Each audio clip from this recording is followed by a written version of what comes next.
चला मित्रांनो, पुढची पंचवार्षिक योजना येते 5वी पंचवार्षिक योजना। आता याचा पहिला ढाचा समजून घेऊ आपण। या ठिकाणी 74 ते 79 हा कालखंड या पंचवार्षिक योजनेमध्ये, ठीक आहे। स्वावलंबन आणि दारिद्र्य निर्मूलन या दोन मुद्द्यावर भर दिलेला आहे। प्रतिमान ॲलन मान आणि अशोक रुद्र, म्हणजे ॲलन आणि रुद्र म्हणतो आपण त्याला।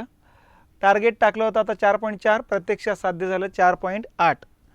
आता टार्गेट कमी केलं होतं कारण तिसऱ्या, दुसऱ्या, चौथ्या पंचवार्षिक योजनेमध्ये टार्गेट जे काही लक्ष्य जे ते साध्य होताना दिसत नव्हतं, म्हणून आपण टार्गेटच कमी करून टाकलेलं आहे सध्या। परंतु या पंचवार्षिक योजनेमध्ये साध्य जास्त होताना दिसतंय बघा। तर यशस्वी पंचवार्षिक योजना म्हणून आपण। आता या ठिकाणी पहिली 74ला समाप्त होते चौथी पंचवार्षिक योजना, म्हणून आता ही 5वी 74ला सुरुवात होते बघा। म्हणून कालावधीमध्ये काही हे नाही। आता या पंचवार्षिक योजनेत कशावर भर दिला तर स्वावलंबनावरती भर दिला, स्वावलंबी अर्थव्यवस्था निर्माण करणे। कारण चौथ्या पंचवार्षिक योजनेत भर देऊन सुद्धा तेवढं साध्य होताना दिसत नव्हतं, म्हणून याच्यावर परत भर दिला। आणि या पंचवार्षिक योजनेमध्ये दारिद्र्य निर्मूलनावर एक भर दिला, कारण 1971च्या इलेक्शनमध्ये या ठिकाणी दारिद्र्य निर्मूलनासाठी गरिबी हटावचा नारा देण्यात आला होता बघा। आणि या गरिबी हटावची प्रत्यक्ष अंमलबजावणी या पंचवार्षिक योजनेत करण्यात आलेली, म्हणून मग दारिद्र्य निर्मूलन करणे हे मुख्य टार्गेट या पंचवार्षिक योजनेचं येत आहे। तर अशा पद्धतीनं ही पंचवार्षिक योजना येत असते। जवळपास 53,410 कोटी रुपयाचा प्लॅन येतो हा, ठीक आहे। आणि 74ला चालू होते ते 78 पर्यंतच, तिचा कार्यकाल 79 पर्यंत आहे। पण 1977ला सरकार बदलतंय, बदललेल्या सरकारनं ही पंचवार्षिक योजना 78ला बंद करतात आणि त्याऐवजी सरकते योजना सुरू करतात। त्यामुळे ही एकमेव पंचवार्षिक योजना आहे की ती तिचा कार्यकाल पूर्ण करू शकलेली नाही।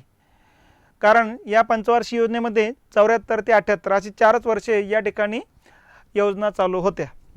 मग आता या ठिकाणी या पंचवार्षिक योजनेमध्ये कुठले कुठले कार्यक्रम हातात घेण्यात आले। सगळ्यात पहिला आहे 1975ला किमान गरजा कार्यक्रम, म्हणजेच मिनिमम नीड्स प्रोग्राम, लक्षात या नावाचा कार्यक्रम सुरू करण्यात आलेला आहे। किमान गरजा कार्यक्रम म्हणजे गरिबांच्या ज्या काही मूलभूत गरजा आहेत त्या मूलभूत गरजा पूर्ण करण्यासाठीचा कार्यक्रम आहे। तर मिनिमम नीड्स प्रोग्राम आपण त्याला नाव दिलेले आहे।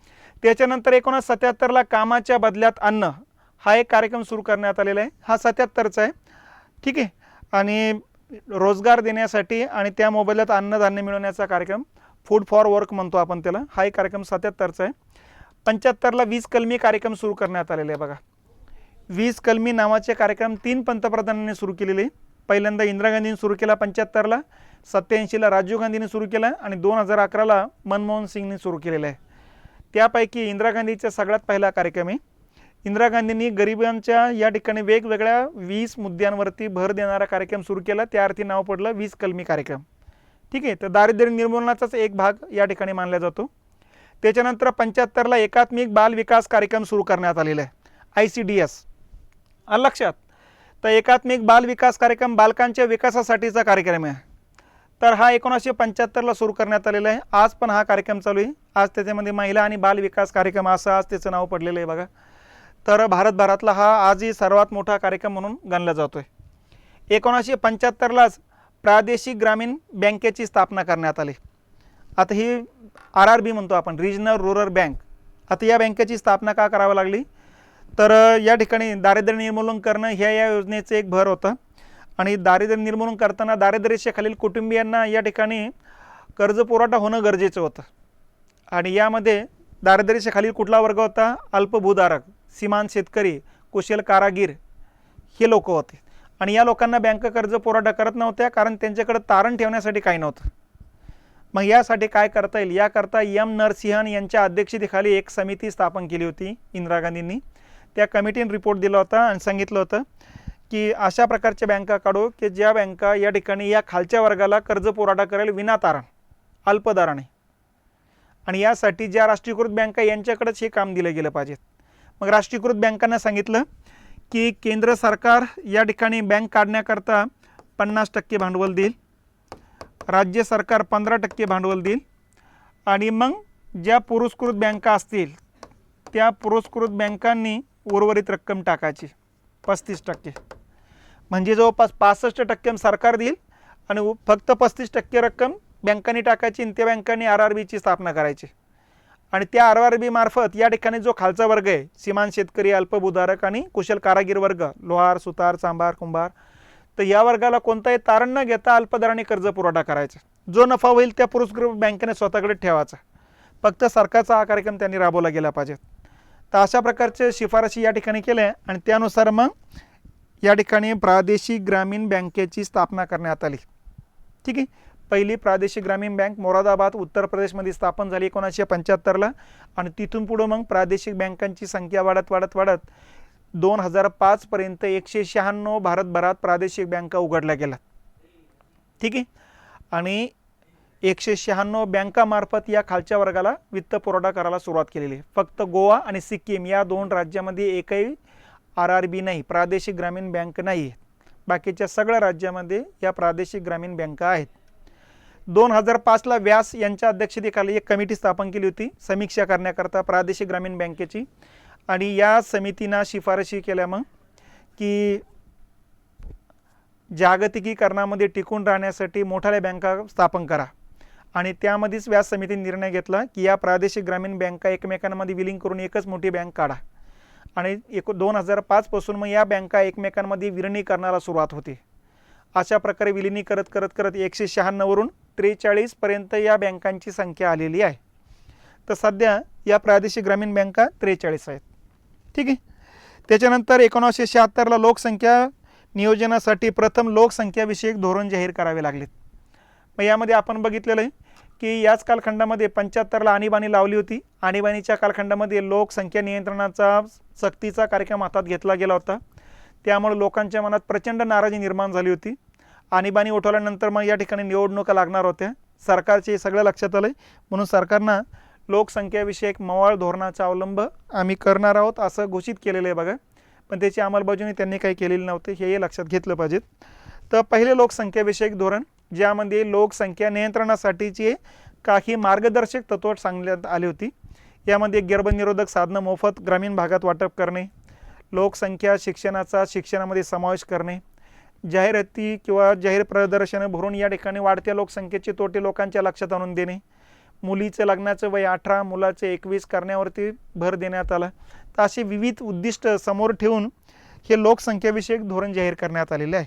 तर अशा वेगवेगळ्या योजना हातात घेण्यात आलेली ही पंचवार्षिक योजना आहे. या पंचवार्षिक योजनेचं आता वैशिष्ट्य काय आहे ते लक्षात घ्या, कारण यश मिळालेले त्यामुळे यश असेल ते यशाचे कारण कोणी विचारत नसतात, अपयशाचे कारण विचारतात. हे यशस्वी. आता वैशिष्ट्य लक्षात ठेवा. या योजनेचं वैशिष्ट्य काय? 19 एप्रिल 1975ला भारतानं पहिला उपग्रह आर्यभट्ट हा अवकाशात सोडलेला आहे. हा पहिला मुद्दा लक्षात घेतला पाहिजे. ठीक आहे. अवकाश कार्यक्रमाला सुरुवात होते 5व्या पंचवार्षिक योजनेपासून. सध्या चांद्रयान आणि आदित्य या ठिकाणी जे वन आहे सूर्याचं संशोधन करण्यासाठी आणि चंद्राचं निरीक्षण करण्यासाठीचे जे यान आहेत यावर्षी आपण सोडलेले आहेत. त्यामुळं अवकाश कार्यक्रमाबद्दल प्रश्न आला तर अवकाश कार्यक्रमाला सुरुवात कोणत्या पंचवार्षिक योजनेत होते तर 5व्या पंचवार्षिक योजनेत होते. कधी होते ते 1975ला होते. 19 एप्रिलला पहिला आर्यभट्ट आपण अवकाशात पाठवून या ठिकाणी आपल्या अवकाश कार्यक्रमाची सुरुवात करतो. तर हे पहिलं वैशिष्ट्य या पंचवार्षिक योजनेचं. दुसरं वैशिष्ट्य 1975लाच या ठिकाणी आणीबाणी लादण्यात आलेली आहे 25 जूनला. आणीबाणी लादण्यात आली म्हणजे काय? हे बघा, कलम आणीबाणीबद्दल 3 कलम आहे, 352, 356, 360.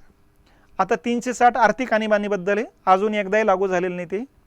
356 एखाद्या राज्यामध्ये जर विक्षोभ निर्माण झाला तर त्या राज्यामध्ये स्थिरता निर्माण करण्याकरता 356 कलमाचा वापर करून त्या राज्यामध्ये राष्ट्रपती राजवट लागू करता येते. ती एखाद्या राज्यापुरती लागू असणारं कलम आहेत. आणि कलम 352 जे आहे ते देशव्यापी असतं बघा. ज्यावेळेस देशावर विदेशी आक्रमणाचा धोका असेल किंवा धोका निर्माण झाला असेल किंवा प्रत्यक्ष धोक्यात आपण असू तर देशाचा कारभार एक हाती यावा याकरता 352 कलमाचा वापर केला जातो. उदाहरणार्थ पाकिस्तान 48ला आक्रमण केले त्यावेळेस 352 कलमाचा वापर केलेला आपण. 62ला 352 कलमाचा वापर केला, 65ला केला, 71ला केला. ठीक आहे. आता विदेशी आक्रमणाचा धोका असताना 352 कलमाचा वापर करायला पाहिजे. ते 1975ला इंदिरा गांधींनी 352 कलमाचा वापर करून आणीबाणी लावलेली आहे. विदेशी आक्रमणाचा कोणताही धोका नसतानाही म्हणून आणीबाणी लादण्यात आली असं म्हणतात. म्हणून यावेळेस प्रश्न मागच्या वेळेस कसा येऊन गेला? खालीलपैकी कोणत्या पंचवार्षिक योजनेत आणीबाणी लादण्यात आली?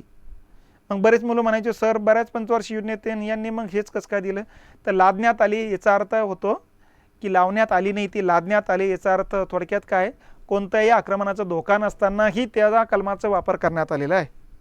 मग आता वापर का केला मुद्दा हा आहे, विदेशी आक्रमणाचा धोका नसताना वापर का केला. त्याचं कारण 1971ला ज्यावेळेस इलेक्शन झालं त्या इलेक्शनमध्ये रायबरेलीतून या ठिकाणी इंदिरा गांधी इलिगल पद्धतीनं निवडून आल्याचं त्यांच्या विरोधी जो काही व्यक्ती उभा राहिला होता त्यांच्या विरोधात, अग्रवाल का काहीतरी नाव आहे, तर त्या व्यक्तीनं अलाहाबाद उच्च न्यायालयामध्ये खटला दाखल केला होता इंदिरा गांधींच्या विरोधामध्ये. त्याचा निर्णय आला होता 75च्या कालखंडामध्ये. ठीक आहे.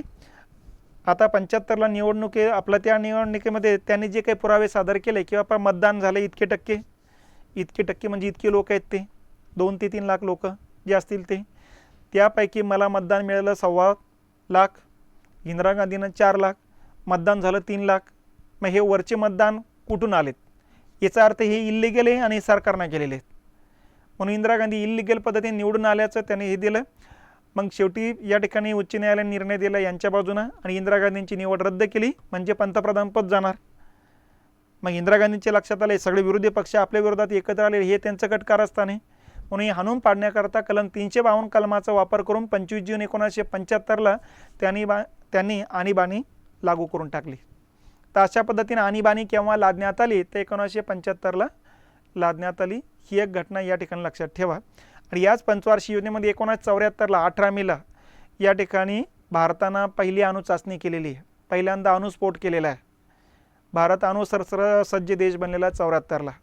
तर ह्या 3 घटना, ही 3 वैशिष्ट्ये या पंचवार्षिक योजनेचे लक्षात ठेवा. ठीक आहे.